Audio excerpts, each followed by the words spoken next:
of Osho's commentary on Guru Nanak Dev Ji's Japji Sahib. It's called Ek Omkar Satnam.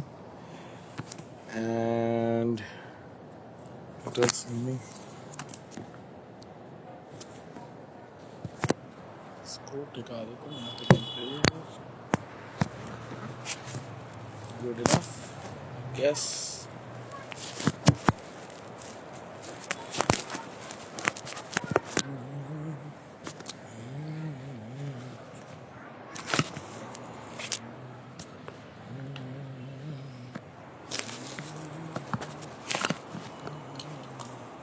चलो. Chapter 1.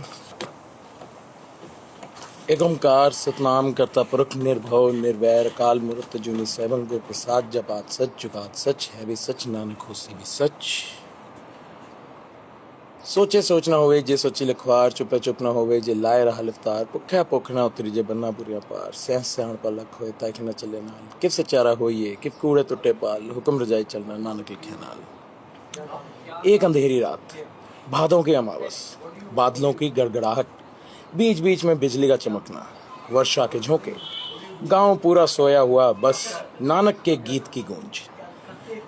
रात देर तक वे गाते रहे. नानक की मां डरी. आधी रात से ज्यादा बीत गई. कोई 3 बजने को हुए. नानक के कमरे का दिया जलता है.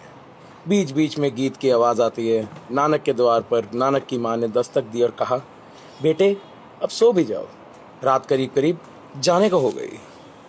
क्योंकि ये भी तो हाई गेम है. एनीवे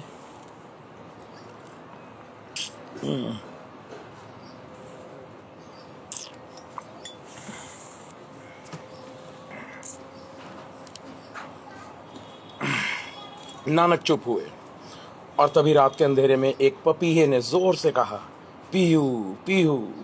नानक ने कहा, सुनो माँ, अभी पपीहा भी चुप नहीं हुआ, अपने प्यारे की पुकार कर रहा है, तो मैं कैसे चुप हो जाऊं. इस पपीहे से मेरी होड़ लगी है.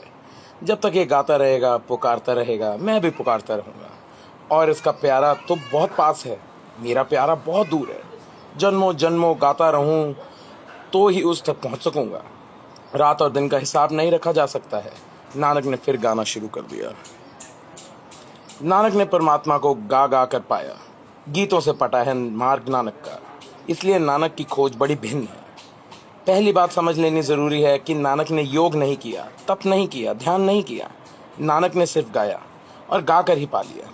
लेकिन गाया उन्होंने इतने पूरे प्राण से कि गीत ही ध्यान हो गया, गीत ही योग बन गया, गीत ही तप हो गया.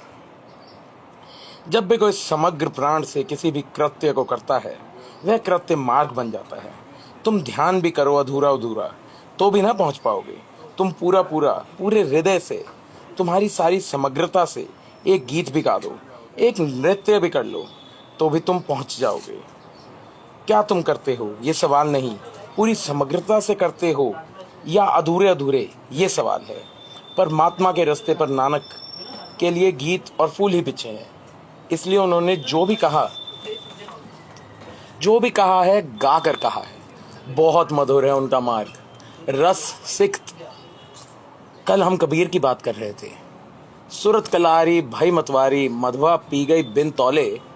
नानक वही हैं जो मधवा को बिना तौले पी गए हैं, फिर जीवन भर गाते रहे. ये गीत साधारण गायक के नहीं हैं, ये गीत उसके हैं जिसने जाना है. इन गीतों में सत्य की भनक, इन गीतों में परमात्मा का प्रतिबिंब है. दूसरी बात, जपजी के जन्म के संबंध में जिस भादों की रात की मैंने बात कही, तब नानक की उम्र रही होगी कोई 16-17. जपजी का जन्म हुआ तब उनकी उम्र थी 36 वर्ष 6 माह 15 दिन. ये भी तो गेम है. जिस घटना का मैंने उल्लेख किया, उस बाधों की रात वह साधक थे और तलाश में थे. प्यारे की पुकार चल रही थी, पीयू पीयू. अभी पपीहा रट लगा रहा था, अभी मिलन ना हुआ था. जपजी का जब जन्म हुआ, ये मिलन के बाद उनका पहला उद्घोष है.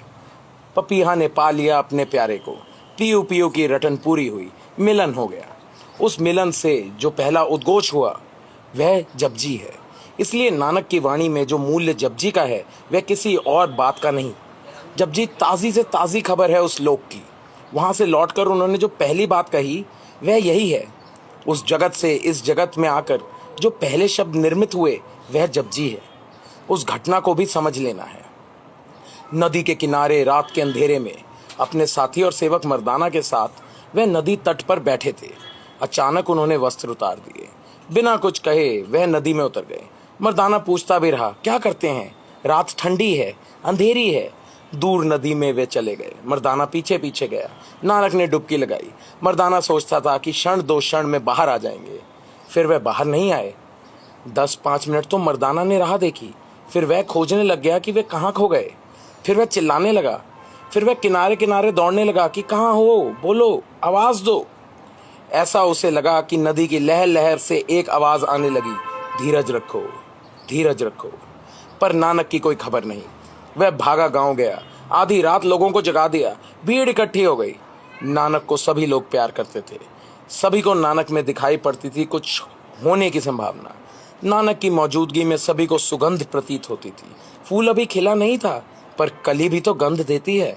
सारा गांव रोने लगा। भीड़ इकट्ठी हो गई। सारी नदी तलाश डाली। इस कोने से उस कोने लोग भागने दौड़ने लगे, लेकिन कोई पता न चला। 3 दिन बीत गए। लोगों ने मान ही लिया कि नानक को कोई जानवर खा गया। डूब गए, बह गए, किसी खाई खड्ड में उलझ गए। मान ही लिया कि मर गए। रोना पीटना हो गया। घर के लोगों ने भी समझ लिया कि अब लौटने का कोई उपाय न रहा। और तीसरे दिन रात अचानक नानक नदी से प्रकट हो गए। जब वे नदी से प्रकट हुए तो जपजी उनका पहला वचन है। यह घोषणा उन्होंने की। कहानी ऐसी है। कहता हूं कहानी। कहानी का मतलब होता है जो सच भी है और सच नहीं भी। सच इसलिए है कि वह खबर देती है सच्चाई की, और सच इसलिए नहीं है कि वह कहानी है और प्रतीकों में खबर देती है। और जितनी गहरी बात कहनी हो उतनी ही प्रतीकों की खोज करनी पड़ती है। नानक जब 3 दिन के लिए खो गए नदी में, तो कहानी है कि वे प्रकट हुए परमात्मा के द्वार में। ईश्वर का उन्हें अनुभव हुआ। जाना आंखों के सामने प्यारे को, जिसके लिए पुकारते थे, जिसके लिए गीत गाते थे, जो उनके हृदय की धड़कन धड़कन में प्यास बना था, उसे सामने पाया, तृप्त हुए। और परमात्मा ने उन्हें कहा, अब तू जा, और जो मैंने तुझे दिया है वह लोगों में बांट। जपजी उनकी पहली भेंट है परमात्मा से लौटकर। ये कहानी है। इसके प्रतीकों को समझ लें। एक, कि जब तक तुम ना खो जाओ, तब तक तुम ना मर जाओ, तब तक परमात्मा से कोई साक्षात्कार ना होगा। नदी में खो कि पहाड़ में, इससे कोई फर्क नहीं पड़ता, लेकिन तुम नहीं बचने चाहिए। तुम्हारा खो जाना ही उसका होना है। जब तुम जब तक हो तब तक वह ना हो पाएगा। तुम ही अड़चन हो, तुम ही दीवाल हो। तो यह जो नदी में खो जाने की कहानी है, तुम्हें भी खो जाना पड़ेगा, तुम्हें भी डूब जाना पड़ेगा। 3 दिन लगते हैं।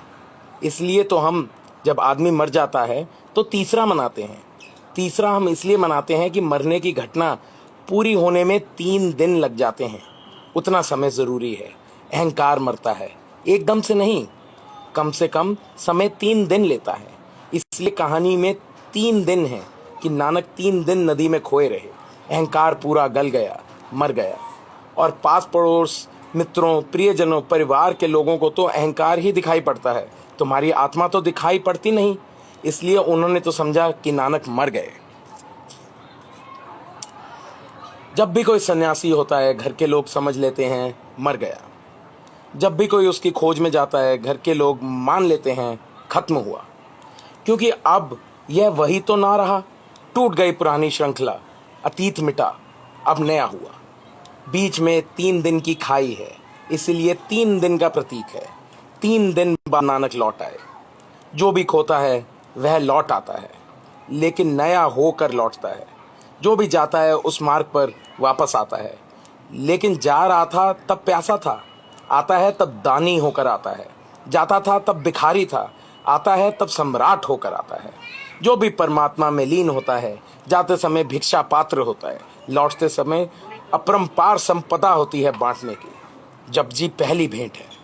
परमात्मा के सामने प्रकट होना, प्यारे को पा लेना, इन्हें तुम बिल्कुल प्रतीक को भाषागत रूप में सच मत समझ लेना, क्योंकि कहीं कोई परमात्मा बैठा हुआ नहीं है जिसके सामने तुम प्रकट हो जाओगे। लेकिन कहना हो बात तो और कुछ कहने का उपाय भी नहीं है। जब तुम मिटते हो तो जो भी आंख के सामने होता है वही परमात्मा है। परमात्मा कोई व्यक्ति नहीं, परमात्मा निराकार शक्ति है। तुम उसके सामने कैसे हो सकोगे? जहां तुम देखोगे वहीं वह है, जो तुम देखोगे वही वह है। जिस दिन आंख खुलेगी सभी वह है। बस तुम मिट जाओ, आंख खुल जाए। अहंकार तुम्हारी आंख पर पड़ी हुई कंकड़ी है, उसके हटते ही परमात्मा प्रकट हो जाता है। परमात्मा प्रकट ही था, तुम मौजूद ना थे। नानक मिटे, परमात्मा प्रकट हो गया। जैसे ही परमात्मा प्रकट हो जाता है तुम भी परमात्मा हो गए, क्योंकि उसके अतिरिक्त और कुछ भी नहीं है। नानक लौटे, परमात्मा होकर लौटे। फिर उन्होंने जो भी कहा है, एक एक शब्द बहुमूल्य है। फिर उस एक एक शब्द को हम कोई भी कीमत दें तो भी कीमत छोटी पड़ेगी। फिर एक एक शब्द वेद वचन है। अब हम जपजी को समझने की कोशिश करें। एक ओंकार सतनाम। एक सेकंड टाइम देख लो, 11 मिनट हो गए। 1 घंटे का करेंगे, 40 मिनट का करेंगे, ठीक है। कर्ता पुरख निर्भाव निर्वैर अकाल मूर्त अजूनी सैभं गुर प्रसाद। वह एक है, ओंकार स्वरूप है, सतनाम है, कर्ता पुरुष है, भय से रहित है, वैर से रहित है, कालातीत मूर्ति है, अयोनी है, स्वयंभू है, गुरु की कृपा से प्राप्त होता है। एक है, एक ओंकार सतनाम। जो भी हमें दिखाई पड़ता है वह अनेक है। जहां भी तुम देखते हो भेद दिखाई पड़ता है। जहां तुम्हारी आंख पड़ती है अनेक दिखाई पड़ता है। सागर के किनारे जाते हो लहरें दिखाई पड़ती हैं, सागर दिखाई नहीं पड़ता। हालांकि सागर ही है, लहरें तो ऊपर ऊपर हैं। जो ऊपर ऊपर है वही दिखाई पड़ता है, क्योंकि ऊपर की ही आंख हमारे पास है। भीतर को देखने लिए तो भीतर की आंख चाहिए। जैसी होगी आंख वैसा ही होगा दर्शन। आंख से गहरा तो दर्शन नहीं हो सकता। तुम्हारे पास आंख ही ऊपर की है तो लहरों को देखकर लौट आओगे और लोगों से कहोगे कि सागर हो आया। सागर में जाने का यह ढंग नहीं है। किनारे से तो दिखाई पड़ेंगी लहरें, सागर में हो तो डूबना ही पड़े। इसीलिए तो कहानी है कि नानक नदी में डूब गए। लहरों में नहीं है वह, नदी में है। लहरों में नहीं है, सागर में है। ऊपर ऊपर तो लहरें होंगी, तट से तुम थोड़ा आराम से पढ़ो ना, ऑनलाइन में काम। अच्छा, उनको प्रॉब्लम हो रही है? और क्या? बता दो यार, अगर प्रॉब्लम हो रही है तो मुझे नहीं पता होगा। थोड़ी कमर्शियल प्लेस है भाई, आप नहीं बता, प्रॉब्लम हो रही है? आप ही नहीं हो ना, और भी लोग हैं यहाँ पे। हाँ तो मुझे बता देना जैसे अगर ज्यादा गए। समझ गया, मैं ध्यान रखूंगा। अगर परेशानी हो मुझे बता देना, ठीक है। आप अपने अंदर पढ़ते रहो। नहीं, मैं भी शो कर रहा हूँ ना, मेरी भी मीटिंग ही चल रही है। ये मेरा भी प्रोफेशनल है, मेरा भी करियर चल रहा है भाई साहब। हल्के में नहीं लो, यही तो गेम है। धीरे पढ़ लेता हूँ, ठीक है। और प्रॉब्लम हो तो मुझे बता देना जरूर ना, क्योंकि इनको ऐसा ना लगे कि भाई परेशान हो रहे हैं लोग।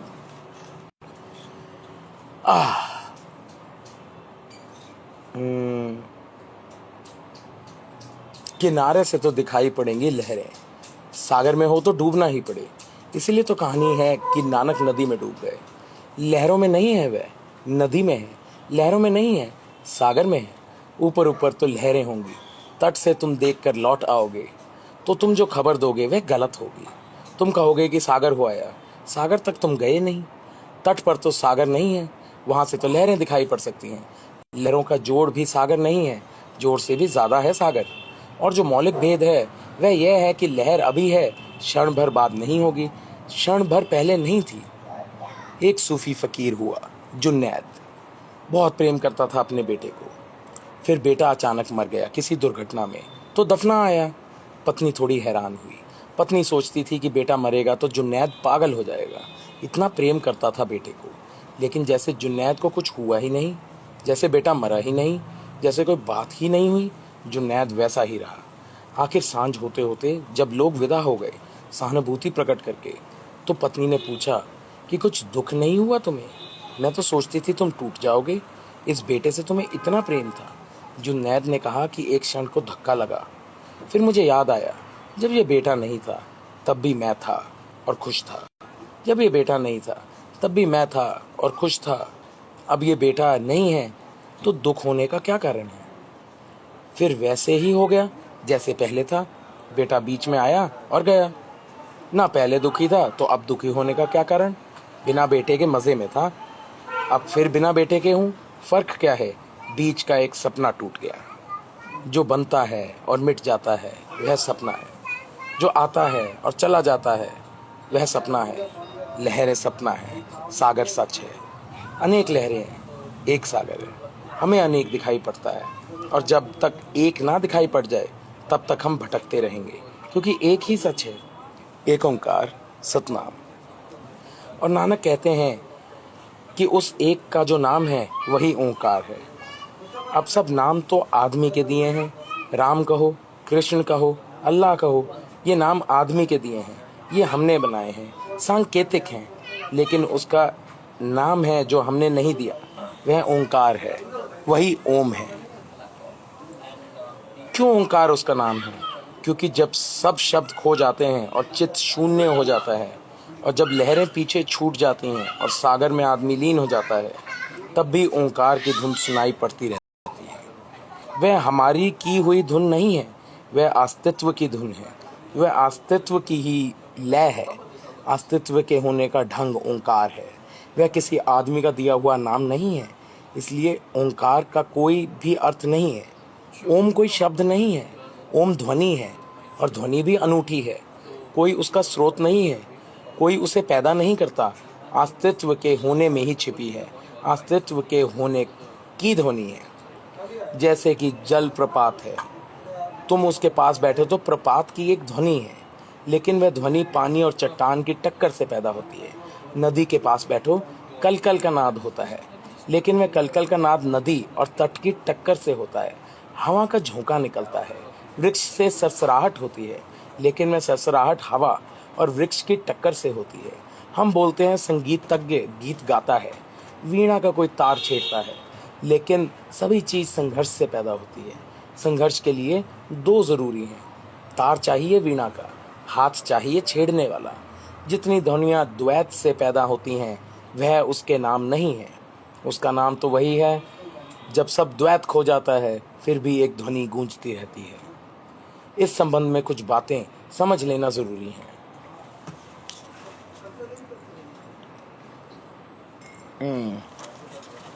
ये तो गेम है। आउच। इस संबंध में कुछ बातें समझ लेना जरूरी है। विज्ञान कहता है कि सारे अस्तित्व को अगर हम तोड़ने चले जाएं और गहराई में विश्लेषण करें तो अंत में हम विद्युत ऊर्जा, इलेक्ट्रिसिटी मिलती है। इसलिए जो आखिरी खोज है विज्ञान की वह इलेक्ट्रॉन है, विद्युत कण। सारा अस्तित्व विद्युत से बना है। अगर हम विज्ञान से पूछे कि ध्वनि किससे बनी है, तो विज्ञान कहता है वह भी विद्युत से बनी है।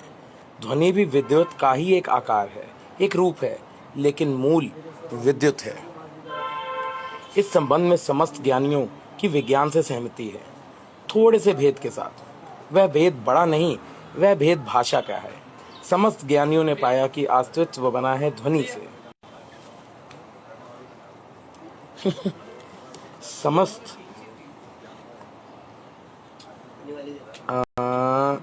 समस्त ज्ञानियों ने पाया है कि अस्तित्व बना है ध्वनि से, और ध्वनि का ही एक रूप विद्युत है। विज्ञान कहता है विद्युत का एक रूप ध्वनि है, और धर्म कहता है कि विद्युत ध्वनि का ही एक रूप है। इतना ही फासला है, मगर ये फासला ऐसा ही दिखाई पड़ता है जैसे ग्लास आधा भरा हो, कोई कहे आधा भरा है और कोई कहे आधा खाली है। विज्ञान की पहुंच एक का द्वार अलग है। विज्ञान ने पदार्थ को तोड़कर विद्युत को खोजा है। ज्ञानियों की पहुंच का मार्ग अलग है। उन्होंने अपने को जोड़कर, तोड़कर नहीं, अपने को जोड़कर अखंड को पाया है, और उस अखंड में एक ध्वनि पाई है। जब कोई व्यक्ति समाधिस्थ हो जाता है तो ओंकार की ध्वनि गूंजती है। वह अपने भीतर से उसे गूंजते पाता है, अपने बाहर गूंजते पाता है। सारे लोग उसे व्याप्त मालूम होते हैं। चकित हो जाता है वह पहली बार जब घटता है, क्योंकि वह देखता है कि मैं तो बोल नहीं रहा, मैं तो कुछ नहीं कर रहा, ये ध्वनि कहाँ से आ रही है। तब वह अनुभव करता है कि यह होने की ध्वनि है, ये किसी टक्कर से पैदा नहीं हो रही है, ये आहत ध्वनि नहीं है, ये अनाहत नाद है। नानक कहते हैं वही एक उसका नाम है ओंकार। नानक बहुत बार नाम शब्द का प्रयोग करेंगे। इसे स्मरण रखना कि जब भी वह कहते हैं उसका नाम, वह और उसका नाम ही मार्ग है, तो उसके नाम की रटन में जो डूब जाएगा, उसके नाम में जो डूब जाएगा वह उसे पालेगा। तो ध्यान रखना, नाम जब भी नानक कहते हैं तब उनका इशारा ओंकार की तरफ है, क्योंकि वही एक उसका नाम है जो हमने नहीं दिया, जो उसका ही है। हमारे दिए हुए नाम बहुत दूर ना जा सकेंगे, और अगर थोड़े बहुत जाते भी हैं तो इसलिए जाते हैं कि हमारे नामों में भी उसके नाम की थोड़ी सी झलक होती है। जैसे समझो कि राम, अगर कोई राम राम राम की रटन लगा दे तो उसमें ओंकार की थोड़ी सी झलक है। वह जो म है वह ओम का है, इसलिए राम शब्द में भी थोड़ी दूर जाकर इसलिए राम शब्द से भी थोड़ी दूर तक जा सकेंगे हम। लेकिन अगर तुम धुन को करते ही गए तो तुम एक दिन अचानक पाओगे कि राम की ध्वनि ओंकार में बदल गई। अगर तुम करते ही जाओगे तो जैसे ही मन शांत होगा वैसे ही ओम तुम्हारे राम में प्रविष्ट हो जाएगा, और तुम धीरे धीरे पाओगे कि राम तो खो गया, ओम आ गया। समस्त ज्ञानियों का यह अनुभव है कि उन्होंने किसी भी नाम से शुरू किया हो, लेकिन आखिरी में ओम आ जाता है। जैसे ही तुम शांत होने लगते हो वैसे ही ओम आने लगता है। ओम सदा मौजूद है, बस तुम्हारे शांत होने की ज़रूरत है। नानक कहते हैं एक ओंकार सतनाम। ये सत शब्द भी समझ लेने जैसा है। संस्कृत में दो शब्द हैं, एक सत और एक सत्य। सत का अर्थ होता है एग्जिस्टेंस। सत का अर्थ होता है एग्जिस्टेंस, अस्तित्व, और सत्य का अर्थ होता है ट्रुथ। दोनों में बड़ा फर्क है। दोनों की मूल धातु तो एक है, सच, सत्य, सत, सबकी मूल धातु एक है, लेकिन थोड़े से फर्क हैं, वह समझ लेने जरूरी है। सत्य तो दार्शनिक की खोज है, वह खोजता है कि सत्य क्या है, व्हाट इज ट्रुथ। जैसे 2 और 2 मिलकर 4 होते हैं, ये सत्य है। कि 2 और 2 मिलकर 5 नहीं होते, 2 और 2 मिलकर 3 नहीं होते, 2 और 2 मिलकर 4 होते हैं। ये गणित का सूत्र सत्य है, लेकिन सत्य नहीं, क्योंकि ये मनुष्य का ही हिसाब है। This is true but not existential. 2 और 2 मिलकर 4 होते हैं, ये मनुष्य की ही इजाद है। ये सत्य तो है, सच नहीं है, सत्य नहीं है। तुम सपना देखते हो रात, सपना सत्य तो है, सत्य नहीं है। सपना है तो, नहीं तो देखोगे कैसे। होना तो है, लेकिन तुम ये नहीं कह सकते कि सत्य है, क्योंकि सुबह तुम पाते हो कि ना होने के बराबर है, लेकिन हुआ जरूर, सपना घटा। तो दुनिया में ऐसी घटनाएं हैं जो सत्य हैं और सत्य नहीं, और ऐसी भी घटनाएं हैं जो सत्य हैं लेकिन सत्य नहीं। गणित सत्य है, सत्य नहीं। गणित का एक निष्कर्ष सत्य हो सकता है, सत्य नहीं। सपना है, सपना सत्य है, सत्य नहीं। परमात्मा दोनों हैं, सत्य भी, सत्य भी। और इसीलिए ना तो उसे गणित से पाया जा सकता, विज्ञान से उसे नहीं पाया जा सकता, क्योंकि विज्ञान खोजता है सत्य को, और ना उसे काव्य, कला, आर्ट्स से पाया जा सकता है, क्योंकि कला खोजती है सत्य को। परमात्मा दोनों है, सत्य जमा सत्य। इसलिए ना तो कला उससे पूरा खोज सकती है और ना विज्ञान, दोनों अधूरे हैं। और इसीलिए धर्म की खोज दोनों से पृथक है। धर्म उसकी तलाश है जो दोनों है, एक साथ है, जो इतना सत्य है जितना कि गणित का कोई भी फॉर्मूला, और जो इतना सत्य है जिसकी काव्य की कोई भी धारणा। वह दोनों है और दोनों नहीं है। अगर तुम आधे से देखोगे तो चूक जाओगे, अगर तुम दोनों को मिलाकर देखोगे तो ही उसे पा सकोगे। तो जब नानक कहते हैं एक ओंकार सतनाम, तो इस सत्य में दोनों हैं, सत्य और सत्य। उस परम अस्तित्व का नाम जो गणित की तरह सच है और जो काव्य की तरह भी सत्य है, जो स्वप्न की तरह मधुर और गणित की तरह ठीक ठीक सही है, जो हृदय की भावना की तरह है और मस्तिष्क की प्रतीति की भांति है। जहाँ मस्तिष्क और हृदय मिलते हैं वहीं धर्म शुरू होता है। अगर मस्तिष्क अकेला रहे, हृदय को दबा दे तो विज्ञान पैदा होता है। अगर हृदय अकेला रहे, मस्तिष्क को हटा दे तो कल्पना का जगत, काव्य, संगीत, चित्र, कला पैदा होती है। और अगर मस्तिष्क और हृदय दोनों मिल जाएं, दोनों का संयोग हो जाए, तो हम ओंकार में प्रवेश करते हैं। धार्मिक व्यक्ति वैज्ञानिक से बड़ा वैज्ञानिक, कलाकार से बड़ा कलाकार है, क्योंकि उसकी खोज संयुक्त है। विज्ञान और कला द्वंद्व है, धर्म समन्वय है, सिंथेसिस है। नानक कहते हैं एक ओंकार सतनाम। साहिल सैनी इन द हाउस।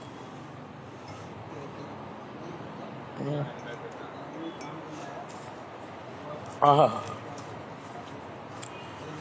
वह एक ओंकार स्वरूप, वह सतनाम कर्ता पुरुष।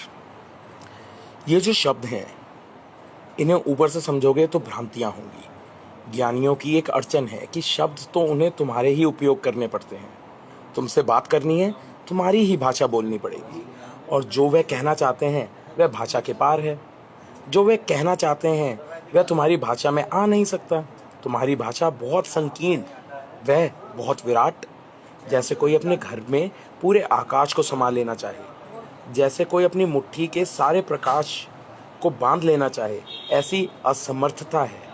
तो तुम्हारे ही शब्द उपयोग करने पड़ते हैं, और तुम शब्दों के कारण ही इतने संप्रदाय पैदा हो जाते हैं। क्योंकि बुद्ध नानक से 2000 साल पहले हुए, तो बुद्ध दूसरी भाषा का उपयोग करते हैं जो प्रचलित थे, जो लोग समझते थे। कृष्ण और 2000 साल पहले बुद्ध से हुए, वह और दूसरी भाषा का उपयोग करते हैं जो लोग समझते थे। मोहम्मद की दूसरी भाषा का उपयोग करते हैं, क्योंकि दूसरी हवा, दूसरा मुल्क, दूसरे ढंग के लोग। महावीर अलग, जीसस अलग। भाषाओं का भेद है, भाषा तुम्हारी वजह से अलग है, अन्यथा ज्ञानियों में कोई भेद नहीं। नानक जो भाषा का उपयोग कर रहे हैं वह नानक के समय समझी जा सकती थी। तो नानक कहते हैं कर्ता पुरुष, वही बनाने वाला। लेकिन तत्क्षण हमें ख्याल आता है कि अगर वही बनाने वाला है और हम बनाए गए हैं तो द्वैत हो गया। अगर नानक तो शुरू में ही इनकार कर दिए हैं कि वह एक है। अगर वह बनाने वाला और सृष्टा है और सृष्टि अलग है जिसको उसने बनाया है, तो द्वैत शुरू हो गया। हमारी भाषा से अड़चन शुरू होती है। जैसे जैसे नानक आगे बढ़ेंगे वैसे वैसे अड़चन शुरू होगी। जो उन्होंने पहला शब्द बोला है समाधि के बाद, वह है एक ओंकार सतनाम।